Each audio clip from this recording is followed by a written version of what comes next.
वे बहुत अच्छी थी। उसने मुझे मोहब्बत करना सिखाया था, उसने मुझे जीना भी सिखाया था। मेरी ज़िंदगी को आसान उसी ने ही बनाया था। वे लड़की नहीं, ज़िंदगी थी मेरी। मैंने उससे अरेंज मैरिज की थी। उसका नाम बहुत ही प्यारा था। वे अपने नाम के साथ मेरा नाम लिखना कभी भी नहीं भूलती थी।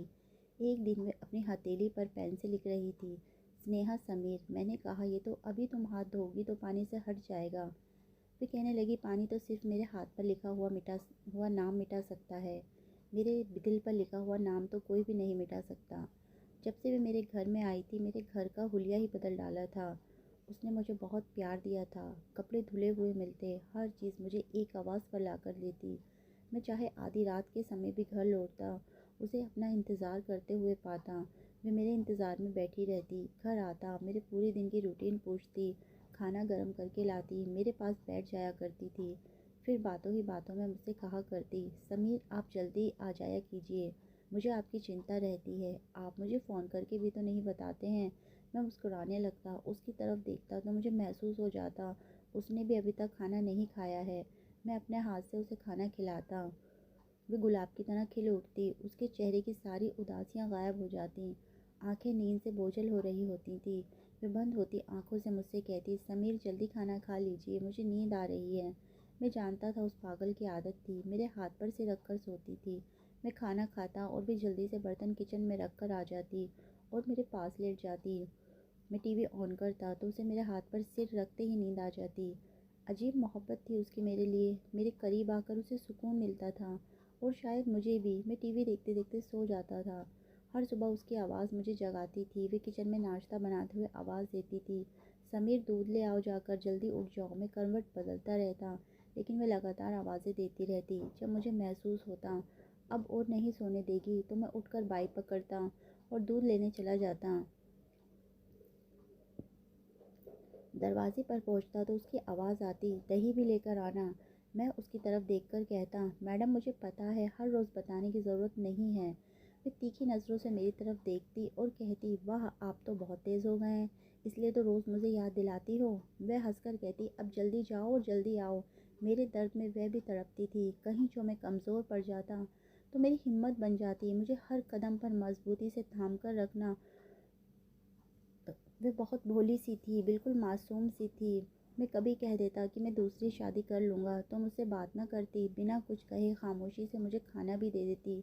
मैं कुछ नहीं बोलता, वे तब भी मेरी हर बात समझ लेती थी। मैं समझ जाता था शादी वाली बात पर नाराज़ है। मैं भी उसे जानबूझकर सताता था। वे उस रात कुछ देर तक तो मेरे हाथ पर सिर नहीं रखती, ऐसे ही चुपचाप लेटी रहती, फिर मेरी तरफ देखती, मेरे दिल पर हाथ रखती और अपनी कपकपाती आवाज़ में कहती थी, मैं अपने साहिल को किसी के साथ नहीं बांटूंगी। कोई देखे तो सही मेरे साहिल की तरफ, मैं जान निकाल लूँगी उसकी। मैं भी उसकी मोहब्बत पर जान छिड़कता था। मैं आरती उतारता था उसके इस असीमित प्यार की। उस रात उसकी आंखें बार बार नम हो जाती। मैं उसके आंसू साफ करके मुस्कुराने लगता। फिर डर जाती थी जब मैं कभी उससे दूर होने की बात करता तो वह मुझे जीतने के लिए हर हद पार कर देती थी। मैं उससे मुझसे कहा करती थी, जब हम अमीर हो जाएंगे तो फिर वर्ल्ड टूर पर चलेंगे। मैं उसकी तरफ देखकर मुस्कुराता और कहता, तुम इतनी दुआएं मांगती हो, ऊपर वाला एक ना एक दिन ज़रूर सुनेगा। हर रोज़ दुआएं करती थी, ऊपर वाला तुम्हारे सारे दर्द मुझे दे दे और मेरे सब सुख तुमको दे दें। उसने मेरे छोटे से घर को स्वर्ग बना दिया था। फिर उसकी दुआओं से मेरा काम बढ़ने लगा। मैं कामयाबी की सीढ़ियाँ चलने लगा। मैं बहुत खुश होती थी, ऊपर वाले का शुक्र अदा करती थी। मेरी हर कामयाबी पर मैं मंदिर जाती थी। मैं उसकी दुआओं से तरक्की करने लगा। फिर अचानक मैं उससे बेवफाई करने लगा। मेरे साथ काम करने वाली एक लड़की मेरे बहुत करीब आ गई। वह लड़की जादू बनकर मेरे होशे हवासों पर छा गई थी। मैं पूरी तरह से उस लड़की का दीवाना हो गया था। वह मॉडर्न पढ़ी लिखी जीन्स पहनने वाली लड़की थी। मुझे उससे और उसे मुझसे प्यार होने लगा था। मैं स्नेहा को धोखा देने लगा था। मेरा इंतज़ार करना, मेरे साथ खाना खाना, मेरे लिए दुआएं मांगना, मेरे बाजू पर सिर रख कर सोना। वह तो प्यार में हर हद पार कर चुकी थी, लेकिन मैं मर्द था। मुझे तो उसके प्यार की कदर ही नहीं थी। उसको शक हो गया था। वो मुझसे पूछती, आप किससे इतनी देर तक बात करते हैं बाहर खड़े होकर, लेकिन मैं बात काट देता। एक दिन मुझे लगा वो किचन में है। मैं अपनी गर्लफ्रेंड से बात कर रहा था। मैं मेरे पीछे खड़ी सब सुन रही थी। मैं उस लड़की से कोर्ट मैरिज कर चुका था, लेकिन स्नेहा को नहीं बताया था। मेरी बात उसने सुन ली थी। मेरी दूसरी पत्नी मुझे बुला रही थी। जब मैंने फ़ोन बंद किया तो स्नेहा मेरे सामने खड़ी थी। मेरे चेहरे को अपने हाथों में भर कर रोने लगी। वे कह रही थी, समीर तुमने ऐसा क्यों किया? अब मैं उसे क्या जवाब देता? उस समय मेरे सामने कुछ नहीं आ रहा था। मैं क्या बताता? मर्द था ना। पहले प्यार से समझाना चाहा। वे चीख चीख कर रोने लगी तो मुझे गुस्सा आने लगा। वे अपना सिर दीवार से मार रही थी और कह रही थी, समीर मेरे प्यार में क्या कमी रह गई थी? मैं बेचैन हो रहा था, उसके लिए नहीं, अपनी दूसरी बीवी के पास जाने के लिए। मैं जाने लगा। उसने मुझे रोकना चाहा, मगर मैं कहाँ रुकने वाला था। वो चीखने लगी। उसने मुझे गुस्से में कहा, मर्द हो तो मुझे तलाक दे दो। मैं भी गुस्से में था। मैं बार बार उसे समझाने की कोशिश कर रहा था, मगर वह कुछ समझ ही नहीं रही थी। मैंने ना चाहते हुए उससे कह दिया कि हाँ, दे दूंगा तुम्हें तलाक। उसकी चीखें रुक गई थी। वह ज़मीन पर बैठ गई जैसे पागल हो गई हो। मेरी आंखों में देख रही थी। मुझे एहसास हुआ मैंने क्या बोल दिया। गुस्से में मैंने उसका हाथ थामा, लेकिन उसका जिस्म ठंडा पड़ चुका था। आंसू बह रहे थे। मैंने उसे आवाज़ दी, स्नेहा मेरी बात सुनो। वे धीमी आवाज़ में बोली, सब खत्म हो गया, अब तुम मेरे नहीं रहे। वे पागलों की तरह बातें करने लगी। अब समीर मेरा नहीं रहा। अब मैं उसके हाथ पर सिर रख कर नहीं सोऊंगी। अब मैं उसका इंतज़ार नहीं करूंगी। वे बड़बड़ाए जा रही थी। मुझे अब उसकी नहीं, मेरी नई पत्नी की चिंता थी। मैं उसको ऐसे ही छोड़कर वहाँ से चल गया।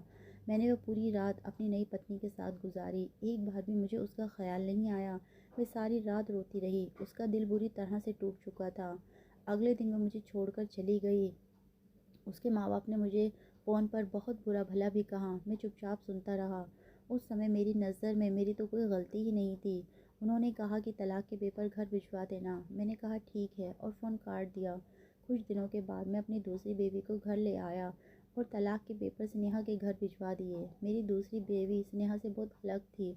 उसे हर वक्त अपनी फ़िक्र रहती थी। कपड़े, जूते, पार्लर जाना, खाना बाहर से मंगवाना। अगर मैं कुछ कहता तो मुझे भी सुना देती। उसकी नज़र में तो मेरी कोई इज्जत ही नहीं थी। बात बात पर झगड़ा होने लगा। अभी 6 महीने ही गुजरे थे कि मेरी दूसरी बीवी ने मुझे धोखा दे दिया। वह मुझसे तंग आकर मेरा सब कुछ लूट कर एक लड़के के साथ भाग गई। मैं उजड़ गया था। मैं अब अपनी पहली बीवी स्नेहा को वापस लाना चाहता था। अपनी गलतियों की माफ़ी मांगना चाहता था। हर कोशिश की उसे वापस लाने की, अब नामुमकिन था। फिर कुछ समय बाद सुना उसकी शादी हो गई। एक दूर की कज़िन से उसका नंबर लिया। अभी कुछ दिन पहले मैंने व्हाट्सएप पर देखा वह ऑनलाइन थी। मैंने अपना नंबर लिखा और अपना सब हाल लिखकर उसे बताया। मेरे आंसू बह रहे थे, हाथ काँप रहे थे। फिर उसकी तरफ से मैसेज आया, समीर अब मैं जल्दी सो जाती हूँ। वे मुझे अपने हाथ पर सिर रखकर नहीं सोने देते हैं। वे मुझसे प्यार से बात नहीं करते हैं। मुझे ताना देते हैं कि तुम्हारी ही कोई गलती होगी, इसलिए तो तुम्हारे पहले पति ने तुम्हें तलाक दे दी। उसके 5 बच्चों की मैं नौकर हूँ। वे बस मुझे एक नौकरानी बनाकर लाए हैं। समीर आपका शुक्रिया, आपकी इस मेहरबानी का शुक्रिया। मेरी मोहब्बत का, मेरी अच्छाई का ये बदला तो नहीं बनता था। आपने जो किया बहुत अच्छा किया। मेरे ये पति अपने काम से शहर से बाहर गए हुए हैं। मुझे घर छोड़कर गए हैं और ये कहकर गए हैं कि घर का ख्याल रखना। तुम्हारे वादों का शुक्रिया। इससे पहले मैं कुछ कहता उसने मुझे ब्लॉक कर दिया। मैं चीख चीख कर रोने लगा। अब उसे हर रात आवाज़ देता हूँ, उसके लिए तड़पता हूँ, उसकी तस्वीर से बातें करता हूँ। अक्सर लोग मुझे पागल समझते हैं। मर्द था ना, इतनी मोहब्बत करने वाली हमसफ़र के होते हुए किसी और के सपने सजा बैठा था। मैं ज़िंदा हूँ तो मर जाने के लिए। अपने ऐसे सारे मर्दों से हाथ जोड़कर कहता हूँ कि कदर करो अपनी हमसफ़र की, इससे पहले कि मेरी तरह आंसू नसीब बन जाए। मेरी बेवफाई ने स्नेहा की ज़िंदगी नरक बना दी। दिल चाहता है कि मैं आत्महत्या कर लूं, मगर मैं बुज़दिल हूँ, मैं ये भी नहीं कर सकता हूँ। मेरे घर में हर चीज़ बिखरी पड़ी है। रो रो कर मेरी नज़र बहुत कमज़ोर हो चुकी है। डॉक्टर कहते हैं ऐसे ही रहा तो कुछ ही दिनों में अंधा हो जाऊंगा, मगर क्या करूं, अब मुझे किसी तरह चैन नहीं आता। दोस्तों, ऐसी ही कोई एक स्नेहा नहीं है, बल्कि दुनिया में ऐसी बहुत सारी लड़कियां हैं जिनके साथ ऐसा ही होता है। लेकिन एक बात हमेशा याद रखना, ऐसे मर्दों के साथ भी फिर समीर की तरह ही होता है। वे अपनी ज़िंदगी भी ख़राब करते हैं और अपने आखिरी दिनों में अकेले रह जाते हैं। इसलिए आदर करें अपने हमसफ़र का। मेरी हाथ जोड़कर आपसे ये विनती है। उम्मीद करता हूँ दोस्तों आज की वीडियो आपको पसंद आई होगी। स्नेहा के प्यार के लिए कमेंट